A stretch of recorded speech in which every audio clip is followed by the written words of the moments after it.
कहानी शुरू होती है एक कार रेस से और हमेशा की तरह गानियस नाम का रेसर लीड कर रहा होता है और उस रेस को थियो नाम का एक स्नेल टीवी पे देख रहा होता है।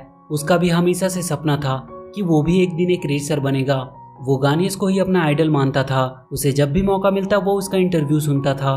गानियस अपने इंटरव्यू में कहता है कि कोई भी सपना बड़ा नहीं होता और सपना देखने वाला कभी छोटा नहीं होता। ये लाइन थियो को हमेशा मोटिवेट करती थी। थियो का बड़ा भाई चेट उसके रेसर बनने के सपने को लेकर हमेशा चिंतित रहता था। वो उसे समझाने की बहुत कोशिश करता था कि वो एक स्नेल है और वो कभी भी एक रेसर नहीं बन सकता, पर उसकी कोई भी बातों का उस पर कोई असर नहीं होता था। वहीं के एक गार्डन में थियो बहुत से स्नेल के साथ रहता था। उन सब का बस एक ही काम था, वहाँ के पौधों से पके हुए टमाटर को इकट्ठा करो और फिर आराम से खाते रहो। पर वहाँ भी थियो उन टमाटर को लुढ़काकर उनसे रेस करने की कोशिश करता था, जिसे देखकर वहाँ के सारे स्नेल उसका बहुत मजाक उड़ाते थे। चेट उससे कहता है कि वो कब अपने सर से इस रेस का भूत उतारेगा। वो ये क्यों नहीं समझता कि वो एक स्नेल है और कुदरत ने उन्हें ऐसा नहीं बनाया कि वो एक रेसर बन सके। उसे ये बात मान लेनी चाहिए कि वो एक बहुत ही सुस्त और बेजान जीव है। इस बात को वो जितनी जल्दी एक्सेप्ट कर लेगा उसके लिए उतना ही अच्छा होगा। तभी वहाँ के घर से एक बच्चा अपनी बाइक लेकर बाहर निकलता है। उसे अपने पास जो भी कीड़ा दिखाई देता था वो उसे अपने बाइक से कुचल देता था। सारे स्नेल उसे देखकर अपने सेल में छुप जाते हैं। रात में फिर से थियो गानियस का इंटरव्यू देख रहा होता है, जिसमें वो कह रहा था कि हर रेसर के जीवन में एक वक्त ऐसा आता है जब उसे कुछ सेकंड्स में डिसीजन लेना होता है कि पीछे हटे या आगे बढ़े, एक चांस लेकर सब कुछ दांव पे लगा दे या सेफ खेलते हुए हार को गले लगा ले। अगले दिन वो सब स्नेल फिर से अपने गार्डन में टमाटर खा रहे होते हैं। तभी एक बड़ा सा पका हुआ टमाटर गिरता है, पर वो लुढ़कता हुआ उनके गार्डन से बाहर गिर जाता है। सारे स्नेल उसे खाने के लिए उसकी तरफ जाने का सोचते हैं। तभी चेट सबको रोक कर कहता है कि आज घास काटने का दिन है, और तभी एक आदमी अपने घास काटने की मशीन लेकर वहां आता है। सारे स्नेल वापस चले जाते हैं। तभी थियो चेट से कहता है कि तुमने इतनी जल्दी हार मान ली। वो उस टमाटर की तरफ देखता है और उसे गानियस की बात याद आती है कि एक चांस लेकर सब कुछ दांव पे लगा दो या फिर हार को गले लगा लो, और वो उस टमाटर की तरफ बढ़ने लगता है। चेट उसे वापस आने को कह रहा होता है, पर थियो को अब वो एक रेस जैसा लग रहा था। उसे घास काटने वाले से पहले टमाटर तक पहुंचना था। वो अपनी पूरी स्पीड के साथ उसकी तरफ बढ़ रहा होता है, पर उसकी स्पीड इतनी कम थी कि बहुत जल्द वो घास काटने वाली मशीन उस तक पहुंचने ही वाली थी और वो उसमें कटकर मरने ही वाला होता है। तभी चेट पाइप के पानी की फोर्सिंग से उसे मशीन से कटने से बचा लेता है। चेट उसके पास आता है और कहता है कि तुम्हें मरने का शौक है क्या? तुम्हारा दिमाग कहाँ है? थियो उदास होकर वहां से चला जाता है और वो रोड के किनारे आ जाता है। तभी एक बड़ा सा ट्रक उसके पास से गुजरता है और वो उड़ता हुआ वहां से दूर एक कार के बोनेट पे गिरता है, जो एक रेसिंग कार थी और रेस स्टार्ट हो चुकी थी और थियो उस गाड़ी के बोनेट पे ही होता है। पहली बार उसने इतनी तेज रफ्तार का अनुभव किया था। उसे बहुत मजा आ रहा होता है। तभी एक झटके से वो कार के इंजन के अंदर चला जाता है। उस कार का ड्राइवर अपनी स्पीड बढ़ाने के लिए नाइट्रस ऑक्साइड का यूज करता है और वो थियो के अंदर भी चला जाता है। उसके सेल में बदलाव होने लगते हैं और तभी वो कार से बाहर निकलकर रोड पे गिर जाता है। सुबह उसकी आंख खुलती है और वो वहाँ पे अपने आप को अकेला पाता है। वो वापस से अपने गार्डन में आ जाता है। तभी वो अपने अंदर कुछ बदलाव महसूस करता है। उसके दोनों आंख किसी कार के हेडलाइट जैसे चमक रहे होते हैं और उसके सेल के पीछे भी लाइट जलने लगी थी। वो इन सबको देखकर बहुत हैरान था। उसकी हरकत एक कार जैसी होने लगी थी। वो इन्हीं सबसे परेशान होकर वहाँ घूम रहा होता है। तभी वहाँ वही बाइक वाला बच्चा आता है जो उसे कुचलने वाला होता है, पर वो बहुत तेजी से उससे बचकर भागने लगता है। उसकी स्पीड अब काफी बढ़ चुकी थी। वो अपनी स्पीड से उसे उसके बाइक से नीचे भी गिरा देता है। ये देखकर वो बच्चा उससे डरकर घर के अंदर भाग जाता है। थियो अपनी स्पीड देखकर बहुत खुश था। वो उस बाइक को ले जाकर उस गार्डन में टकरा देता है, जहाँ बहुत से स्नेल अपनी मीटिंग कर रहे होते हैं। उन सारे स्नेल का लीडर कार्ल थियो और उसके भाई चेट पे बहुत गुस्सा करता है और उन दोनों को अपने समाज से बाहर निकाल देता है। चेट इसके लिए थियो पे बहुत गुस्सा करता है। वो कहता है कि वो कब तक उसकी गलतियों के लिए सबसे माफी मांगता रहेगा। थियो अपने अंदर होने वाले बदलाव को उसे बताने की कोशिश करता है। तभी एक क्रो आकर चेट को अपने पंजों में उठाकर वहां से लेकर चला जाता है। थियो अपनी पूरी स्पीड से उसका पीछा करता है। वो क्रो चेट को खाने ही वाला होता है कि तभी थियो आकर उसे बचा लेता है। चेट थियो को अपने पास देखकर बोलता है कि ये उसने कैसे किया। तभी टीटू नाम का एक लड़का उन दोनों को पकड़कर अपने साथ लेकर चला जाता है। वो उन्हें लेकर एक जगह पहुंचता है जहाँ बहुत से लोग पैसा लगाकर स्नेल की रेस करवाते थे। वहाँ और भी बहुत सारे स्नेल्स थे। उन सबको एक छोटे से रेस ट्रैक पे खड़ा कर दिया जाता है और रेस शुरू हो जाती है। थियो चुपचाप खड़ा होता है। वहाँ के बाकी लोग टीटू पे हंस रहे होते हैं कि उसका स्नेल तो चल भी नहीं पा रहा है। तभी थियो अपनी फुल स्पीड में आगे बढ़ता है। उसके स्पीड से सब कुछ बिखर जाता है। वो वहाँ के आसपास का पूरा एक चक्कर लगाकर वापस आता है। सब उसे देखकर हैरान थे। चेट उसे साइड में ले जाता है और उससे कहता है कि ये तुम्हारे साथ क्या हो रहा है? लगता है तुम्हें कोई खतरनाक बीमारी हो गई है। पर थियो उससे कहता है कि उसे डरने की कोई जरूरत नहीं है, वो बिल्कुल सही है। टीटू थियो को अपने हाथ में उठा लेता है और उससे कहता है कि उसे नहीं पता कि वो कहाँ से आया है, पर वो बहुत कमाल का है। तभी टीटू का भाई उसे आवाज देता है और कहता है कि दुकान में आकर वो कुछ काम भी कर ले। उनका काम टैकोस बेचना है, ना कि स्नेल्स की रेस करवाना। टीटू अपने भाई से कहता है कि अभी तक उसने इस स्नेल की रेस नहीं देखी है, ये बहुत ज्यादा तेज है और अगर वो इसकी रेस करवाते हैं तो वहाँ लोगों की लाइन लग जाएगी और उनके सारे टैकोस भी बिक जाएंगे। उसका भाई उसे सपने देखना बंद करके काम करने को कहता है। टीटू थियो के लिए एक बेड बनाता है और उसे गुड नाइट बोलकर चला जाता है। कुछ देर बाद उसके पास वहाँ के बाकी स्नेल्स आते हैं। उन सब का हेड विप्लैश नाम का एक स्नेल होता है। वो सब थियो से पूछते हैं कि वो इतना तेज कैसे हुआ। वो उसे अपने गैंग में शामिल होने को कहता है, पर थियो उससे कहता है कि वो लोग बहुत स्लो हैं, इसलिए वो उनके गैंग में शामिल नहीं हो सकता। विप्लैश उसे उनके साथ एक रेस करने को कहता है। थियो इसके लिए मान जाता है। विप्लैश उससे कहता है कि जो सबसे पहले उस चमकते हुए स्टार तक पहुंचेगा वही इस रेस का विनर होगा। रेस स्टार्ट हो जाती है। वो सारे स्नेल दिमाग लगाकर वहां लगे तार से स्लाइड होकर जाने लगते हैं।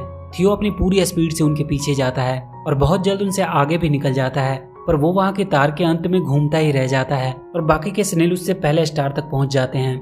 विप्लैश उससे कहता है कि सिर्फ तेज होने से कुछ नहीं होता, दिमाग भी होना चाहिए। अगले दिन चेट थियो से कहता है कि तुम कब तक इस टीटू नाम के लड़के के साथ रहने वाले हो, ये तुम्हारा इस्तेमाल अपना धंधा बढ़ाने के लिए कर रहा है। तभी टीटू वहाँ आता है और कहता है कि वो थियो को किसी न किसी तरीके से सब लोग तक पहुंचाएगा और फिर उनके दुकान के पास उसे देखने के लिए बहुत भीड़ लगेगी। तभी थियो वहाँ इंडी 500 कार रेस का पोस्टर देखता है। वो पूरी तेजी से उस पोस्टर के ऊपर घूमने लगता है और टीटू को बताने की कोशिश करता है कि वो इस रेस में भाग लेना चाहता है। टीटू को उसकी बात समझ में आ जाती है। वो जाकर अपने भाई को इस आइडिया के बारे में बताता है, पर उसके भाई को उस स्नेल को रेस में शामिल करने का आइडिया बहुत बुरा लगता है। वो कहता है कि रेस में कुछ नियम होते हैं, वो कभी एक स्नेल को रेस में शामिल नहीं होने देंगे। टीटू कहता है कि उसने रेस के सारे नियम को पढ़ा है और उसमें ये कहीं भी नहीं लिखा है कि एक स्नेल उसमें भाग नहीं ले सकता, उसे सिर्फ रजिस्ट्रेशन कराने के $2000 चाहिए।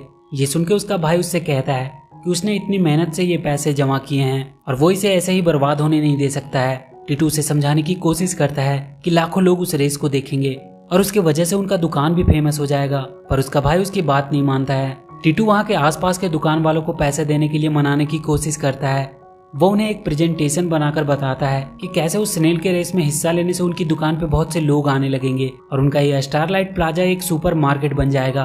पर उन सबको टीटू का आइडिया पसंद नहीं आता है। चेट भी थियो से कहता है कि चलो अच्छा ही हुआ वो रेस में हिस्सा नहीं ले पाएगा, नहीं तो ऐसा ही बेकार में किसी कार के नीचे आकर मारा जाता। तभी वहाँ विप्लैश अपनी गैंग के साथ आता है और उससे कहता है कि वो किसी भी हालत में थियो को उस रेस में शामिल जरूर करवाएंगे और वो सारे स्नेल वहाँ से जाकर एक बस का टायर पंचर कर देते हैं और उनके प्लाजा के पास लेकर आते हैं। वहाँ थियो उस बस के पैसेंजर को अपनी स्पीड दिखाने लगता है, जो उन सबको बहुत पसंद आती है। वो सब बस के ठीक होने तक उस स्नेल की रेस देखते हैं और उसकी वजह से वहाँ के दुकानों में भी अच्छी बिक्री होती है। टीटू का भाई उससे बहुत खुश था, पर वो अब भी रेस के लिए पैसे देने से मना ही करता है।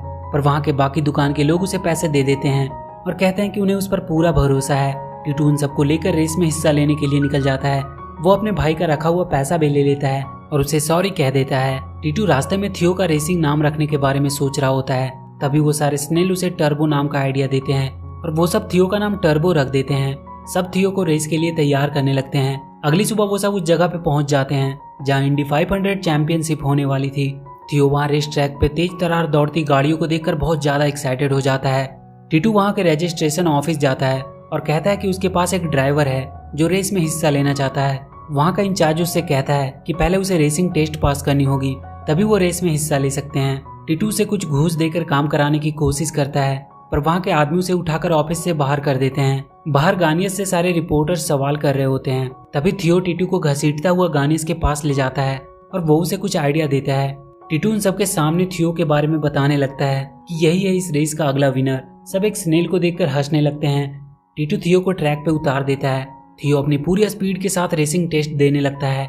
वहाँ के सारे लोग उसकी स्पीड को देखकर हैरान थे। उस रेस में थियो की स्पीड 226 किलोमीटर पर आवर थी, जो कि रेस में हिस्सा लेने के लिए काफी थी। थियो की रेसिंग वाली वीडियो इंटरनेट पे वायरल हो जाती है। सब लोग उसके बारे में ही बात कर रहे होते हैं। ये खबर इंडिकार के सीईओ तक भी पहुंचती है। वो एक प्रेस कॉन्फ्रेंस करता है और सबको बताता है कि वो एक स्नेल को रेस में हिस्सा लेने नहीं दे सकता, पर वहाँ के सारे लोग इसके खिलाफ प्रोटेस्ट करने लगते हैं। तभी गानियस भी कहता है कि कोई भी रेसर छोटा या बड़ा नहीं होता, इसलिए उस स्नेल को भी रेस करने का पूरा हक है। इंडी कार के सीईओ को भी उनकी बातें माननी पड़ती है। सब लोग बहुत खुश हो जाते हैं, पर चेट अभी भी उदास था। रात में थियो उससे बात करता है कि वो उसके रेस में हिस्सा लेने से खुश क्यों नहीं है। चेट उससे कहता है कि उसे उसकी परवाह है, वहाँ रेस में बहुत सारी गाड़ियां होगी, वो उनका मुकाबला नहीं कर पाएगा। पर थियो उससे कहता है कि उसे अपने आप पे भरोसा है और काश वो भी उस पर थोड़ा भरोसा करता। ये बोलकर वो वहाँ से चला जाता है और वो गानियस के गैराज में पहुंचता है। वहाँ उसकी कार को देखकर उसे उससे प्यार हो जाता है। वो उसके जीते हुए चैंपियन कप को देखने लगता है। तभी वहाँ गानियस आता है और उसे कहता है कि कहीं उसकी नज़र उसके कप पे तो नहीं है। वो थियो को अपने हाथ में उठाकर कहता है कि कितना छोटा है वो, इसलिए सब लोग उसे रेस करते हुए देखना चाहते हैं। बहुत सारे लोग इस रेस को देखने के लिए आएंगे, पर हमेशा की तरह जीतना तो उसे ही है। वो थियो से कहता है कि अभी भी मौका है, रेस से वो बाहर निकल जाए, और वो उसे अपने गैराज से बाहर कर देता है। अगले दिन रेस शुरू होने वाली थी। टीटू थियो को गुड लक बोलकर उसके ट्रैक पे रख देता है और रेस शुरू हो जाती है और पहला वार्म अप राउंड शुरू हो जाता है। थियो देखता है बहुत से लोग उसे देख रहे हैं। वो अपनी पूरी स्पीड से आगे बढ़ने लगता है, पर वहाँ इतनी सारी गाड़ियों के आसपास होने से वो बहुत घबरा रहा था। वो कई बार तो कार के नीचे आते आते बचता है। देखते ही देखते 30वां लैप शुरू हो जाता है। थियो अपनी टीम के पास रिफ्रेशमेंट के लिए आता है। विप्लैश और उसकी सारी टीम उसका अच्छे से मेंटेनेंस करते हैं। विप्लैश उससे कहता है कि वो एक कार नहीं है बल्कि एक स्नेल है, इसलिए वो एक स्नेल की तरह रेस करे, ना कि एक कार की तरह। वो फिर से रेस में शामिल हो जाता है और इस बार वो कॉन्फिडेंट लग रहा था। वो अपने आगे की कार्स के नीचे से निकलकर उनसे आगे निकल रहा था। ये देखकर सारे लोग उसका हौसला बढ़ाने लगते हैं। चेट भी उसे देखकर अब खुश हो रहा था। बहुत जल्द थियो की टक्कर गानिस के कार से होने लगती है।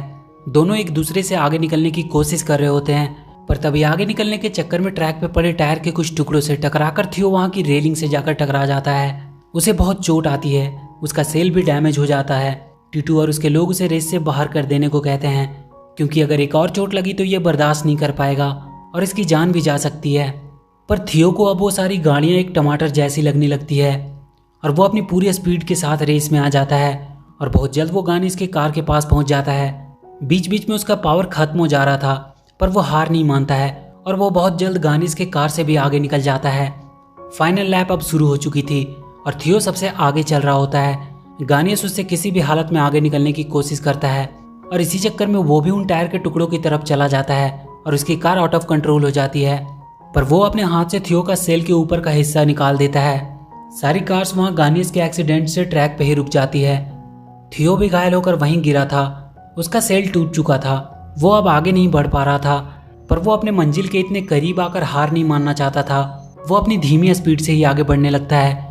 उसके हार न मानने वाले हौसले को देखकर वहाँ के सारे लोग उसका हौसला बढ़ाने लगते हैं। गानिस भी अपनी टूटी कार को हाथ से ही खींचकर फिनिशिंग लाइन तक लाने की कोशिश करने लगता है।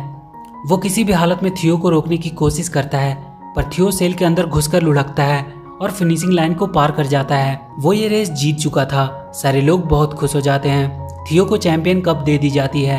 टीटू और वहाँ के बाकी सभी दुकान की किस्मत अब बदल चुकी थी, क्योंकि उनका वो प्लाजा अब फेमस हो चुका था। थियो का टूटा हुआ सेल भी अब रिकवर हो चुका था और उसका पावर भी वापस आ चुका था। और इसी के साथ ये मूवी यहीं खत्म हो जाती है। तो वीडियो अगर अच्छी लगी हो तो please do like and share the video and please subscribe to my channel and press that bell icon